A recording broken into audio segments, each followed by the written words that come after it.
You're listening to theoutdoorstation.co.uk. It's a podcast. It's a magazine. No, it's a podzine.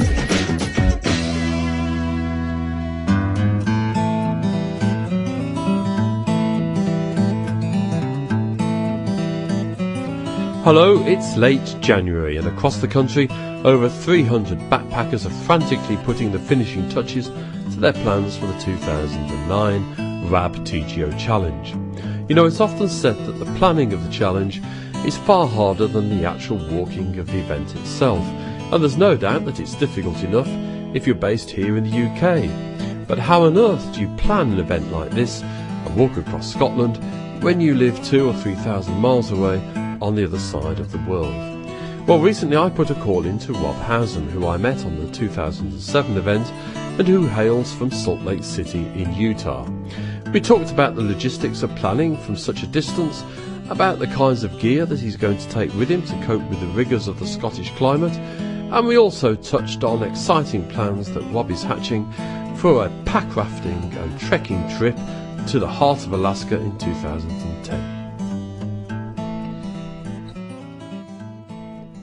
When we met towards the end of the 2007 TGO Challenge, it was quite clear that Scotland had really left a big impression on you, and not surprising, I guess, as both the environment and the walking experience would have been very different to that you have around you in Salt Lake City.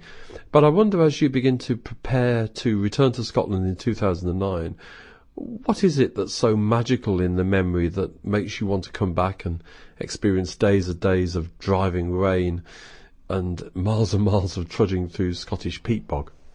Oh wow, there's a number of things. You're right. The environment there is quite different than what I have in my backyard here, and any other place that I have really spent a lot of time in. Back from my roots are back in the Midwestern part of the United States in Missouri. Don't have really mountains there, except for we have the Ozark Mountains and down south, but they're not really much of a mountain. They're kind of big hills. But nothing.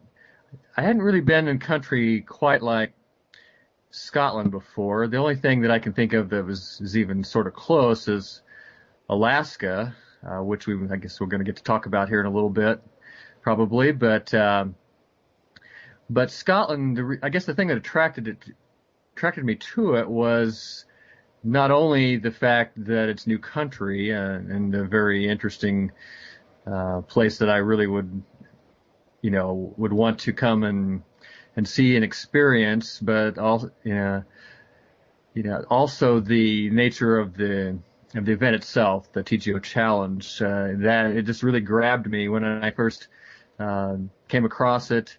And I said, this is really nothing like this around anywhere that I know of. This sounds very intriguing. I'd love to be a part of this. And then I had the opportunity to actually join and be on the challenge in 2007 and complete it. And it was definitely something I wanted to put on my list to do again. And so it was the nature of the country. There's plenty more to, obviously, I only scratched the surface of what's there, so I'd like to see more of it. And also the nature of the event, to come back and to renew acquaintances with some people I met, including yourself, on the previous time, and just have that kind of experience again. And there's this whole set of factors that have led me to want to come back. Now, turning to 2009, those of us who are based in the UK who are planning our routes at the moment find it difficult enough, and we've got nothing but admiration for somebody who's thousands of miles away trying to plot a route across Scotland. Now, I know the TGO organisation is very proud of its international participants, and I guess you were able to take advantage of a lot of practical advice and guidance. Yeah, that's right, Andy. I did, and Roger Smith was my vetter in 2007, and he was extremely helpful. I guess as is everyone's experience, I guess with all of the vetters, but Roger's a great guy to get to know, and obviously he's one of the main forces behind the whole event.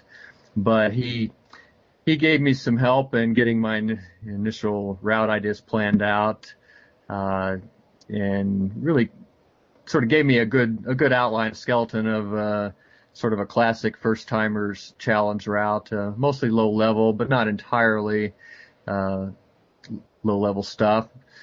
But and so I basically took that sort of as a great starting point, and then, as you said, made a few modifications. And the reason I did that is I've done studying of others that have had trips, had challenge walks, and kind of learned about a few places that seemed of interest to me, and really the best source, honestly, of all information that I had, prior to coming over there, was the series of podcasts that Bob and Bob Cartwright had done with a variety of people, I think from the 2006 challenge. Really listened. I just poured through those and learned about a lot of the things from his walk and his Rose's experience, and that was extremely helpful. Some of the things that they did, I decided were things I'd like to do as well, and that included the Larry Guru. That was, I first learned about it from the podcast. So that worked out really well. I also listened to some of his podcasts with Chris Townsend, and that gave me a few more ideas. And so churned all that around and decided on a few things that I wanted to add to sort of Roger's initial suggestions, and it turned out really well. Were you able to actually get hold of the maps and spread them out and follow the route that Roger was suggesting? Yes, that was one of the challenging parts, really, about how best to go about that. The first time around, I just sort of was kind of feeling my way through it and not quite sure if I exactly knew what I was doing all the time. Without the help from Roger, it would have been, I think, very difficult to know what to do. But so now that I'm thinking about it for the second time, it's obviously I've learned a lot, and I know a lot. It's much easier to know exactly how to go about it. But one of the things I even found that I didn't know until very late in the game, even, I know you're supposed to put the OS grid squares on your route, but I didn't actually know where to find them. I didn't get all of my paper copies of my maps until I actually, showed up over in Scotland, and then I picked them up at one of the local stores there. But I was working, doing my planning off of digital maps. I had chosen, I guess, the Quo maps, the version 1 at the time. What I was working with, and I was able to, of course, it had all the topo information that I needed, but it didn't have that little thing about grid squares, and I didn't even know where they came from until I found out later that you get them out of Scottish hill tracks, and there may be other places you can get them as well. But that was just one of the little things I had to kind of figure out. And so I took the basic route that Roger gave, and looking on the digital maps, found all the places, which I had known where none of them were ahead of time, but were able to find them there rather easily, and then plot out the route and then make my adjustments, and then finally came and also be able to get the elevation, amounts and all that for completing the sheet. And by working through all that over a period of time, I was able to finally get it done. I didn't get it done until almost the last minute, but it all worked out, it all came together. Now, I think you were planning to return to the challenge last year, but other events took that opportunity away from you. But this year you're returning not just yourself, but you're bringing your wife Lisa with you. Are you finding that that's affecting the way in which you're planning the event? Well, it's affecting it quite a bit. My inclination on the first time was to try to take the advice of the organizers to basically not try to bite off something that was too challenging for a first timer with no experience hiking in Scotland. So I tried to take that seriously, but I wanted to push it a little bit and do some things that I felt pretty confident that I would be able to tackle without too much trouble, particularly after hearing stories of others that had done it before me. And that included the Larry Guru and some things like that. I didn't really I didn't plan a real high level route, but I wanted to do some things that were a little more along that line. And so that worked out real well, that first time. But then for last year, when I was doing my planning, I wanted to do a little bit more, and so I was planning definitely some more high level types of things. But and so anyway, in answering your question, this time it's kind of going back, almost going the opposite. I have my Lisa coming with me, and she is definitely not nearly as experienced a hiker and backpacker as I am. In fact, she's actually done relatively little of that. She's caught the spark of the idea of this event and really wants to push herself in doing it. But we know that we're planning a route that's going to be suitable for her, and trying not to overdo it in terms of elevation gains and keep the distances reasonable and all that. So we're basically planning a fairly classic low-level type of route this time. Now, I know it's early days, but have you got any idea at the moment as to where you're going to start this year? Yeah, actually, I think we do. We may go for Shield Bridge again, which is where I started last time.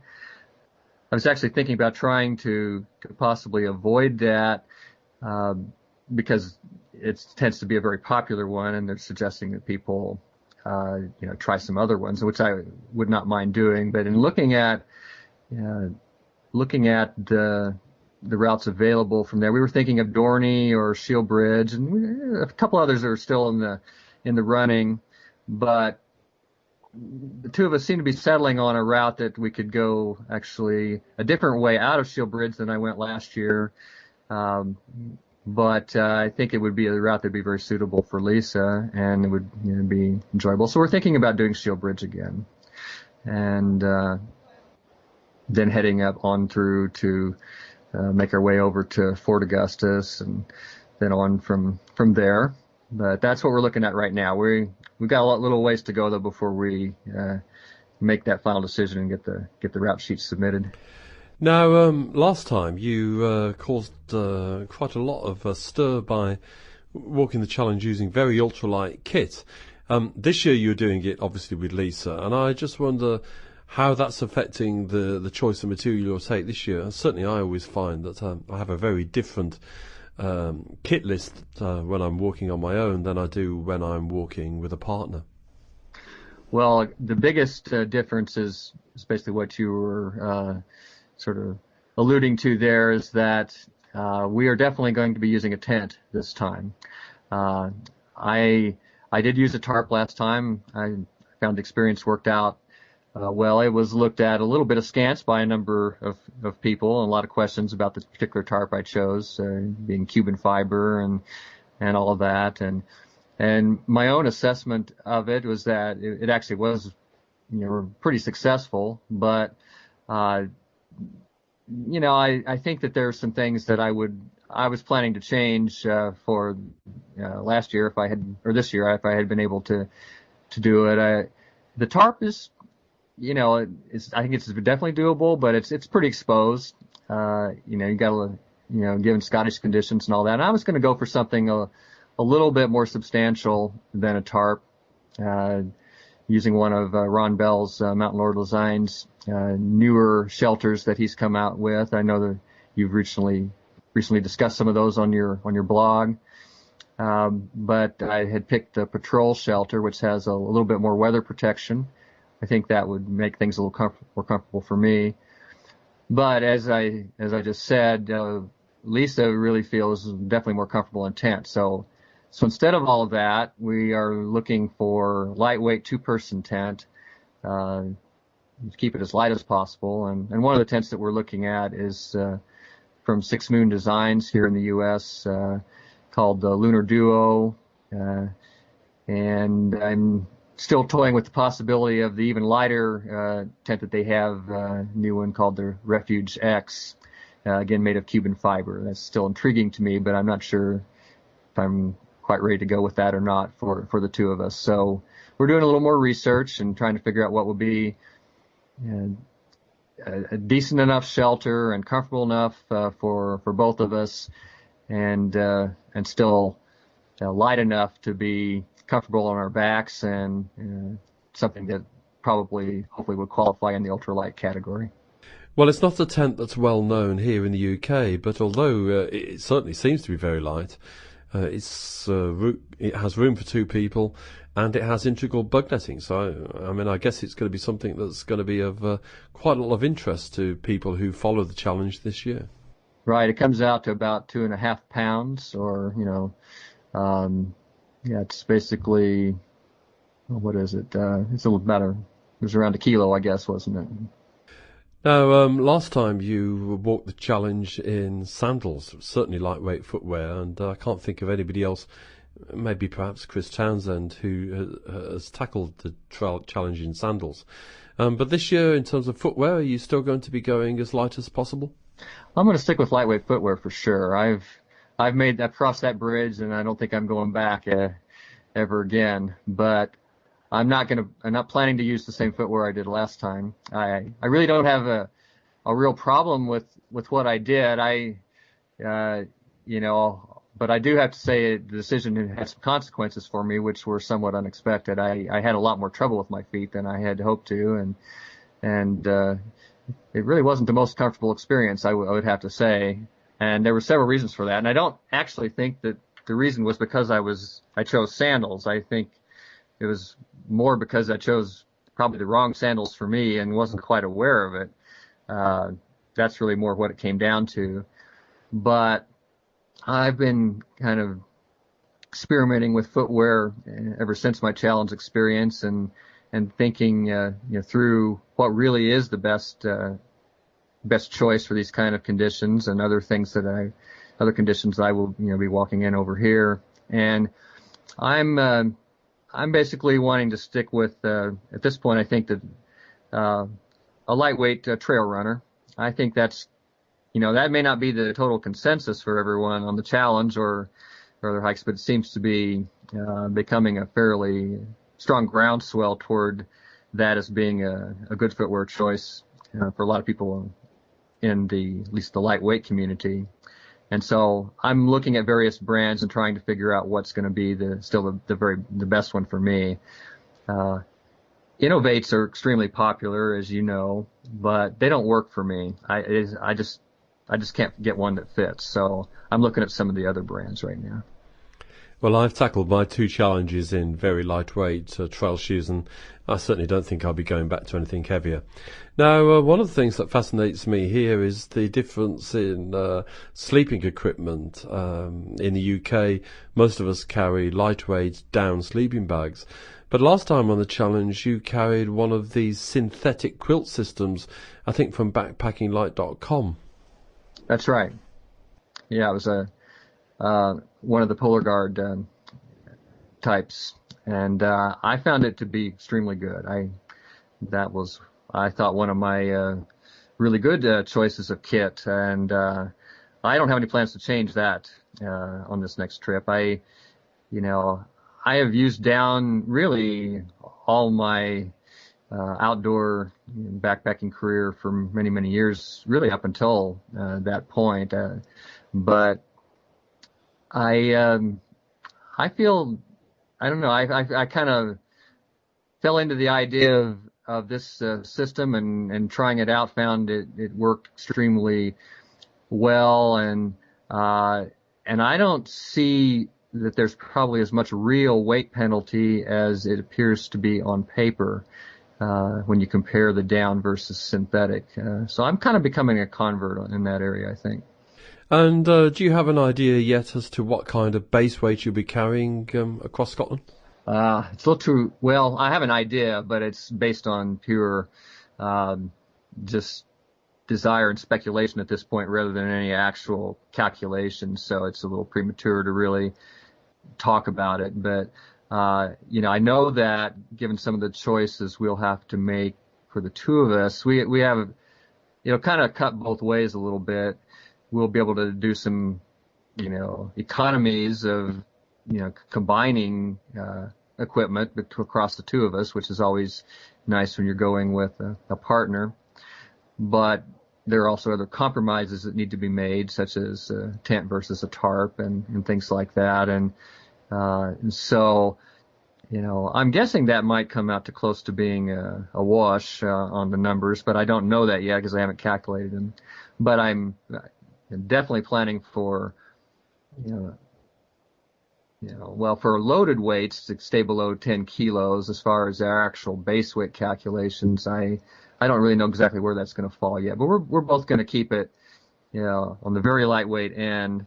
And part of my job is to convince Lisa that she'll actually be more comfortable that way. Because there's still the adage about, well, got to carry all that weight on your back, and so comfort on the trail is a very important part of the overall equation, I think. Yes, I certainly find there's something almost magical about the 10 kilogram mark. If you get your weight down below that, it's a much, much more pleasant experience. That's right, and so that's at least that's the broad goal as far as the full weight that I'm looking at, but it'll be interesting to get a little farther into it and see what kind of a real base weight that we can come up with. I do know that this year I will not be competing with Colin Ibbotson. He's can't do that on this kind of trip, and I probably wouldn't be able to do it anyway. But he's still an inspiration. Some of the things that he's has done and has been doing about trying to keep the weights down as far as possible. I think that's a very worthy goal.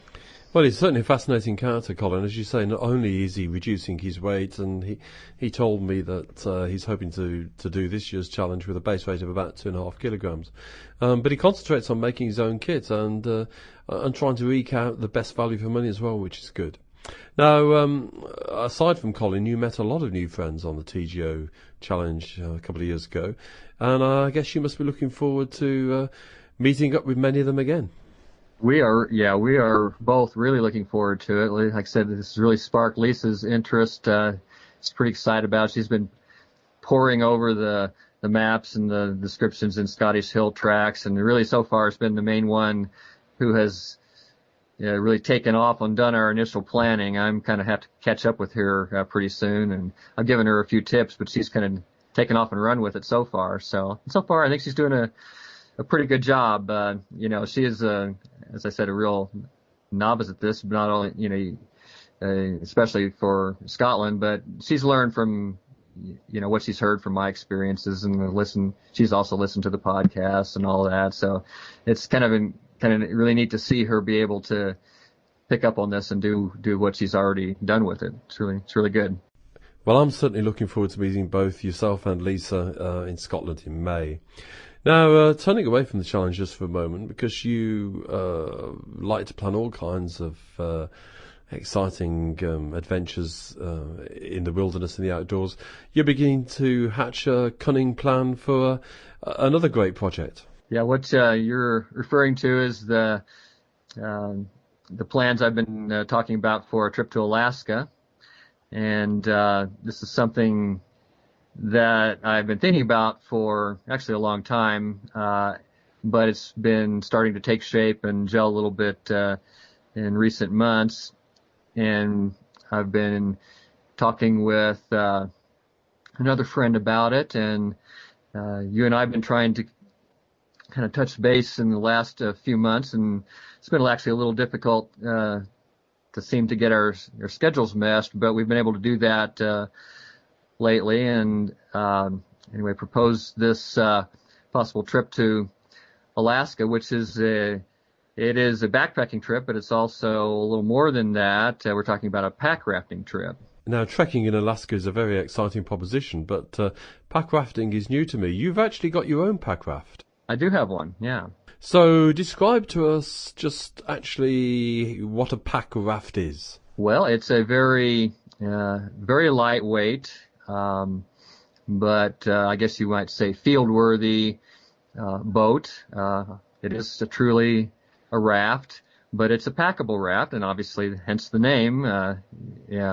It's one, essentially it gives you the flexibility to navigate either, overland on foot or by water, paddling, and it really opens up a lot of possibilities in a place like Alaska, where you have, big spaces and you're in true wilderness, and you have things like, large rivers that can be obstacles, particularly at certain times of the year, and can actually make things difficult, if not impossible, on foot. Whereas with a boat and the flexibility to travel across the water, it opens up a lot of potential opportunities. And so, anyway, as far as the pack raft itself goes, there have been a variety of, I guess, sort of versions and incarnations of this over the years. But the one that people seem to be settling around now is made by a company called Alpaca Raft. They actually used to be out of Anchorage, but they recently moved to Colorado. I think the economics and just the logistics of production made that move, very, at least if not necessary, very desirable.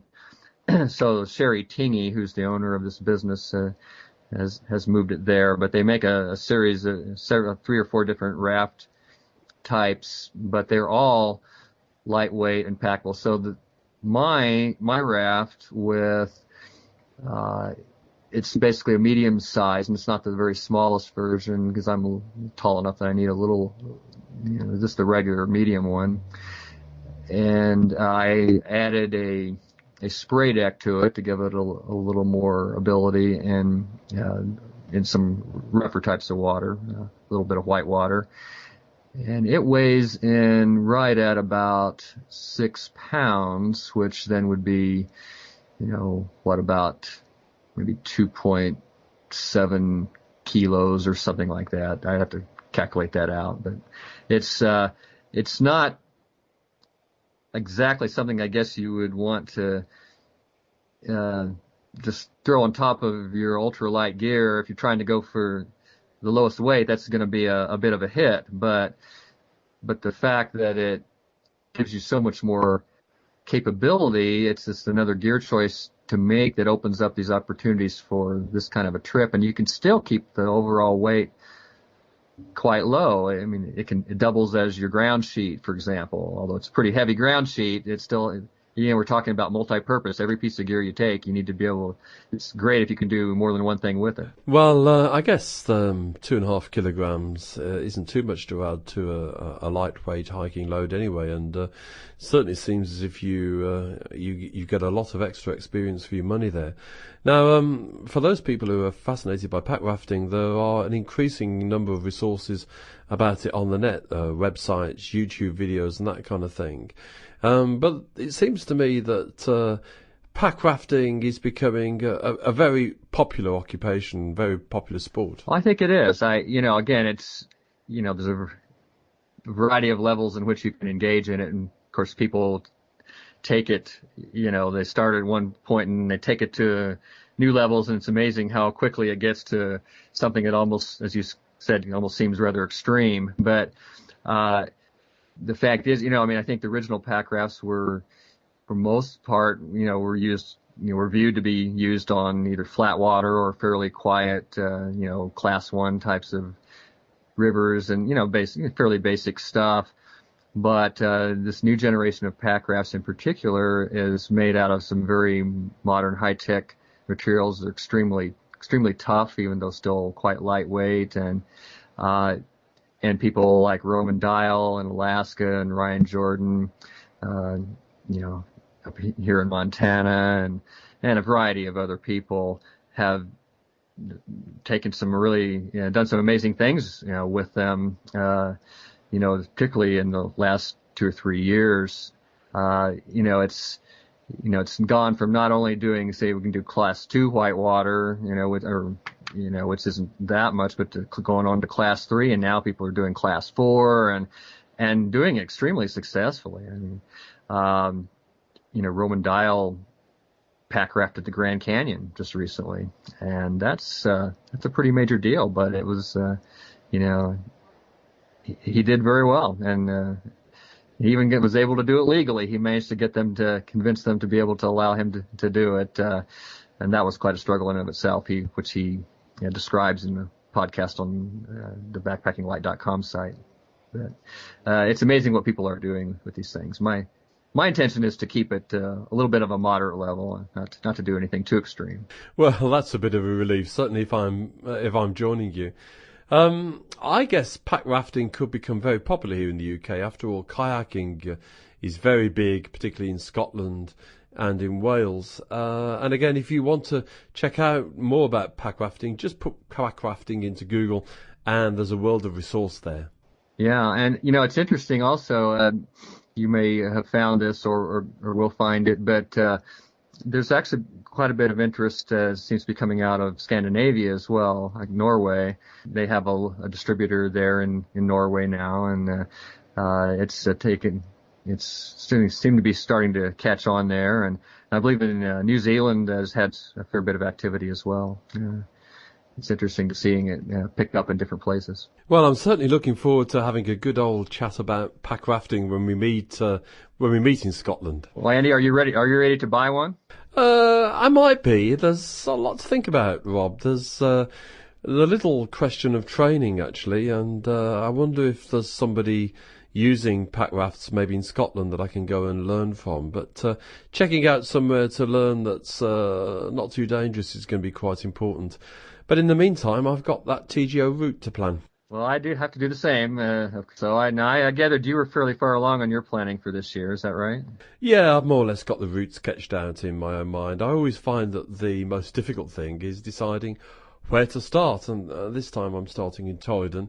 I think on my first challenge I started in Mallaig, and then last year I started at Strathcowan, which was a lovely start, not least because you got to meet some great challengers in the Strathcowan Hotel the night before. Well, I had looked at Strathcarron for last year. That's actually where my start point was going to be, and of course Torridon has looked very interesting as well. I hadn't thought yet of starting there, but eventually, assuming I keep doing this, which is certainly a possibility, I'm sure that I would be interested in doing that as well. So it'll be good to see how your route shakes out from that. I'm sure it'll be a really interesting one. Well, I hope you've explained to Lisa that the TGO challenge is quite addictive. People don't seem to just stop at one. Yeah, I know. I've been kind of that's a very noticeable trend. You see a lot of names coming back, and so anyway, that's a very interesting aspect of it. It's just, as I said before, I don't know of anything else like it anywhere. Well, I don't think there is. I think the TGO challenges are quite unique and a very, very special event, and I guess that's why people go back year after year after year. Rob, thanks very much for that. I look forward to meeting you and Lisa in May, and also look forward to talking a lot more about this trip to Alaska.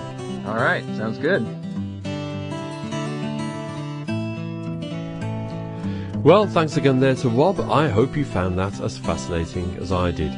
It's no mean achievement to plan a walk across Scotland from the other side of the world. No doubt we'll catch up with Rob during and just after this year's RAB TGO challenge, and you can hear all about it here on the Outdoors Station. Well, my time's up now, and I've got to go and finalise my own route. I'm Andy Howell, and until next time, take care and happy hiking. This independent programme is produced and hosted by theoutdoorsStation.co.uk.